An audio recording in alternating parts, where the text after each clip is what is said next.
ഉണ്ണിക്കിടാവിന്നു നൽകാൻ അമ്മ നെഞ്ചിൽ പാലാഴിയേന്തി 1000 കൈ നീട്ടി നിന്നു. സൂര്യതാപമായി താതന്റെ ശോകം വിട ചൊല്ലവേ നിമിഷങ്ങളിൽ ജലരേഖകൾ വീണലിഞ്ഞു. കനിവേകുമീ വെൺമേഘവും മഴനീർക്കിനാവായി മറഞ്ഞു. ദൂരെ പുള്ളൂർക്കുടം കേണുറങ്ങി.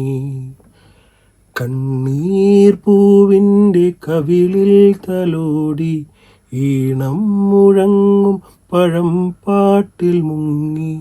മറുവാക്കു കേൾക്കാൻ കാത്തു നിൽക്കാതെ പൂത്തുമ്പി എന്തേ മറഞ്ഞു. എന്തേ പുള്ളൂർക്കുടം പോലെ തേങ്ങി.